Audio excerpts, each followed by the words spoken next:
তুই এর ডিভোর্স দিয়ে দে, ডিভোর্স দিলে আমি বিয়ে করে হালামু। চলো না তো বাড়িতে চলো। আর বাড়িতে বাড়িতে এ বাড়ি আসো। এই কেন আমার বউ নিয়ে না? ওয়াও ইরে নাতি টুনটুনিটা কাটা, টুনটুনি রে টুনটুনি বালাই তো নাচানে যাইতেছস কাটা। এটা আবার কেডা? এটা হচ্ছে তোমার নাতি বউ। এতদিন আসছিল গোপনে, এখন আনছি ওপেনে। এই এটা কি কস? আমার মাথা তো ঠাড়া ভেঙে পড়ছে। এই কাম কেন করলি তুই? তোর লগে আমার কি কথা আছিল? তোমার লগে কি কথা ছিল? হ্যাঁ, তোমার কথা ওইসব আমি ভুলে গেছি গা, কারণ আমার বিয়ার করার দরকার পড়ছে, সেজন্য আমি বিয়া করে লুকাই রাখছিলাম। কিন্তু চিন্তা ভাবনা করতেছি বউ বিয়া করে যদি লুকাই রাখি তাহলে তো এটা হইল না। সেজন্য চিন্তা ভাবনা করলাম যে না, সবার সামনে প্রকাশ্যে আনি। তো আমার বিয়ে আমি করছি, তাতে তোমার সমস্যা কি? তোর লগে কথা আছিল, তোর নানি মারা গেছে অনেক বছর, আমার এখনো জৈবন কাল, শরীর তুত্তুরায়। আমি বিয়ে করুম আগে, আমি আগে বিয়ে করলে তোরা পরে বিয়ে করিস। এর মধ্যে তুই আগে বিয়ে করে এলাইছিস, এটা তো তোর লগে কথা আছিল না। তুই এই কাম কিনলে করলি ক? বেশ করছি, ভালো করছি। এখন তুমি কি খবর চাও তাড়াতাড়ি কও। আমার বউ নিয়ে আমি আমার বাড়িতে যাইতেছি, আমার বাসর করতে হইব। আরে বাসর পরে করিস, আগে আমার বিয়ে করা। এটা মাইয়া দেখ। আরে তোমার তো বিয়া হইব না, তোমার তো বয়স হয়ে গেছে গা। আর পারলে তুমি একটা বিয়া কইরা নাও, তাই বলে কি আমার বিয়ে আমি করতে পারুম না? আমি গেলে মাইয়ারা কয় বুড়া।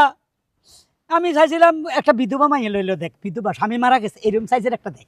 শোনো না না, আমি তোমার একটা কথা কই। তোমার পোলারে তুমি কও তোমারে বিয়া করাই দিত। আমি হইছি তোমার নাতি, আমি কি তোমার বিয়ার দায়ভার নিতে পারি? হ্যাঁ এই জৈবন কাম চলতে আছে, বিয়া দাও না বিয়াটা। যাক নাতবো আমার পক্ষে আছে। এই যে আমারে কইলো একটা বিয়ে করাই দিতি, তুই এক কাজ কর, তোর তো বয়স আছে, তুই আরো বিয়ে কর, অসুবিধা নাই। তুই এর ডিভোর্স দিয়ে দে, ডিভোর্স দিলে আমি বিয়ে করে হালামু। চলো না তো বাড়িতে চলো। আর বাড়িতে বাড়িতে এ বাড়ি আসো। এই কেন আমার বউ নিয়ে না? শোনো, তোমার একটা কথা বলে রাখি, আমার আব্বা কিন্তু এখন বিয়ার লগে মানে নিজে বিয়ে করার জন্য উৎপাত হয়ে গেছে, যে কোনো সময় বিয়ে শাদী করে লইতে রে। তুমি কিন্তু একটু সাবধানে সাবধানে থাকবা, মাথায় ঘুমটা দিয়ে থাকবা, যাতে আমার আব্বা তোমার মুখটা কোনো মতে দেখতে না পারে, বুঝছো নি? দাঁড়া এনে দাঁড়া। কি ব্যাপার? হ্যাঁ এই টুনটুনিটা কেটা? টুনটুনি রে টুনটুনি এটা কেটা? আব্বা এটা আপনার হতে বউ। তুই বিয়ে করে এলাইছস? করি এলাইছি। কি বিয়ে দপ্তর ল কি কথা ছিল? ফুলানা শত্রু তুই কইছ তো আব্বা আগে আপনার বিয়ে করাম, হর আমি বিয়ে করুম। আমি বিয়ে করুন, তুই বিয়ে করে এলাইছস এদি নাতি। বাবা কি সে? না না, আমার বউরে নিয়ে পড়ছে। কে আমনা? আমনা আমি কি করুম? আমি কইতেছি তুই ডিভোর্স দে, আমি এটার বিয়ে করে এলাই। আব্বা আপনি কি হাগল হইছেন কোন?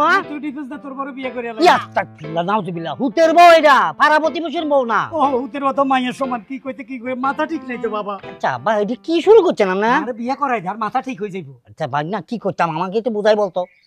ইয়া কবি তোর মা মারা গেছে অনেক বছর হয়ে গেল। হ্যাঁ তোরা কথা দিছিলি যে সংসারে সুখ নাইকা, আমার অনেক এই বয়সে শরীর কাঁপে, আমার একটা খেদমত করার লোক দরকার, বউ দরকার, বিয়ে করাই দে আমি সুস্থ থাকি।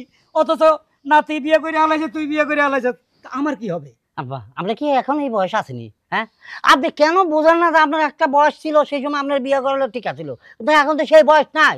এখন আপনার বয়স হয়েছে কি নামাজ রোজা করার জন্য। আব্বা এই পাগলামি মাথা তো মুড়াই ফেলেন আব্বা।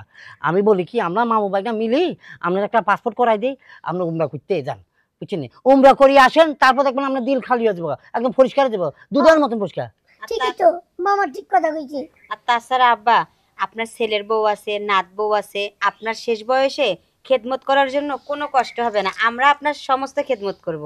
না না, আপনার ছেলের বউ কিন্তু একদম ঠিক কথা কইছে। কিন্তু এখন যদি আপনি বিয়ে করেন, একবার যদি এই বউ বাড়িতে আসে, তখন কিন্তু ওই ঘরে বাচ্চা হইবে। আর এই ঘরে বাচ্চা হওয়ার পরে পরবর্তীতে সয় সম্পত্তির ভাগ দেব। আপনার কি মনে হয় যে এই ছেলে এই নাতি হেরে ভাগ দিব? এটা কখনো সম্ভব? কখনো দিব না। তাই কইতেছি বিয়া কইরা সংসারে ঝামেলা করেন না। বিয়া করে আপনি একা সুখী থাকবেন, কিন্তু এতগুলা লোক কষ্টে থাকবে। একদম রাইট কথা। রাইট, নাতবো আমার মাথা খুলে দিছে।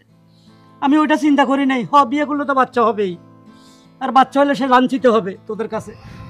আমি মরে যাব, অভিশাপ যাবে সব আমার কবরে। তোরা যা বলছো সেটাই ঠিক, পাসপোর্টটা করে হালাই আমি উমরা হজ করে আসি, আইসা 5 ওয়াক্ত নামাজ পড়বো আর আল্লাহরে ডাকবো, আর তোদের জন্য দোয়া করবো, এই আল্লাহ আমার মতো বয়সী বুড়ারা যেন বিয়ের কথা কোনোদিন মুখে না আনে। আমিন আমিন।